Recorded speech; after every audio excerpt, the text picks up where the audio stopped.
बिस्मिल्लाहिर्रहमानिर्रहीम। अस्सलाम वालेकुम दोस्तों, मैं हूं अदनान और आप देख रहे हैं हमारा यूट्यूब चैनल इलेक्शन न्यूज़।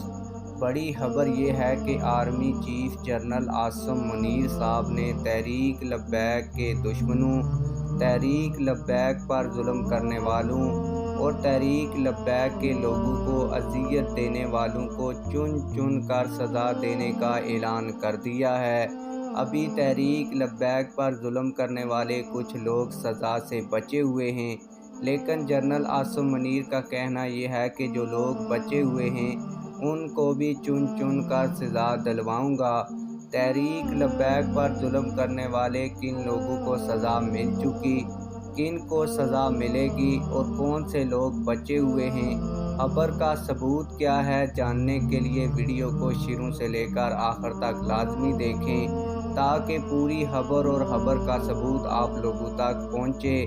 मौजूदा आर्मी चीफ किस तरह तहरीक लब्बैक पर जुल्म करने वालों को सज़ा दे रहे हैं, इस पर बाद में आते हैं। पहले उन लोगों की बात करते हैं जिन्होंने तहरीक लब्बैक पाकिस्तान पर जुल्म किया, इनको क्या क्या सज़ाएं मिली। जिस तरह अब establishment army chief general Asim Munir की इस्टेब्लिशमेंट है, इसी तरह एक वक्त था कि इस्टेब्लिशमेंट जनरल बाजवा की थी और ISI चीफ जनरल फैज़ थे। साल सन 2017 का चल रहा था कि हुकूमत ने ख़त्म नबूवत के हलफनामे में तरमीम कर दी तो तहरीक लब्बैक लॉन्ग मार्च लेकर फैज़ाबाद पहुंची। तो उस वक्त की इस्टेब्लिशमेंट जो जनरल बाजवा की इस्टेब्लिशमेंट थी, इसने तहरीक लब्बैक पर जुल्म करने और तशद्दुद का हुक्म दिया और तहरीक लब्बैक के 8 कारकुन शहीद हुए। इस धरने में उस वक्त हुकूमत नून लीग की थी और वज़ीर दाखिला एहसन इकबाल थे। एहसन इकबाल ने यह सारा जुल्म इस्टेब्लिशमेंट के कहने पे तहरीक लब्बैक पे करवाया। फिर एहसन इकबाल को तहरीक लब्बैक पर किए की सज़ा उसी जनरल बाजवा की इस्टेब्लिशमेंट ने दे दी और ये तकरीबन 6 माह तक जेल में कैद रहा। यहाँ पे आपको ये भी बता दूँ कि आज तक तहरीक लब्बैक पर जिसने भी जुल्म किया या करवाया, चाहे वो इस्टेब्लिशमेंट हो या हुकूमत, इनको अपने किए की सज़ा लाजमी मिली है। अगर बात करें इस्टेब्लिशमेंट की तो जनरल बाजवा के दौर में तहरीक लब्बैक पर बहुत जुल्म हुआ। तहरीक लब्बैक के टोटल 80 लोग शहीद हुए, हज़ारों ज़ख्मी हुए और लाखों लोग जनरल बाजवा के कहने पे इमरान खान की हुकूमत ने गिरफ़्तार किए।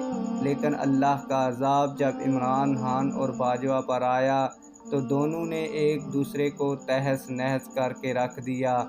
बाजवा ने इमरान की हुकूमत गिराई तो फ़िरौन इमरान खान इक़्तिदार से उतर गया और तहरीक लब्बैक के ऊपर किए जुल्म की सज़ा इसे जनरल बाजवा ने खुद ही दे दी। फिर आई जनरल बाजवा की बारी तो सज़ा उसी इमरान खान ने दे दी और यूं दूसरा फ़िरौन भी अपने ओहदे से दस्तबरदार हुआ और अब अपनी इज़्ज़त बचाने के लिए मुल्क से भागा हुआ है। खुदा भी बड़ा गयूर है कि तहरीक लब्बैक के दुश्मनों को तहरीक लब्बैक के मुखालफों से ही सज़ा दिलवा देता है। फिर आई बारी जनरल आसिम मुनीर की तो उसने तहरीक लब्बैक के ऊपर जुल्म करने वालों को चुन चुन के गिरफ़्तार किया, चाहे वह फवाद डब्बू हो या इमरान खान।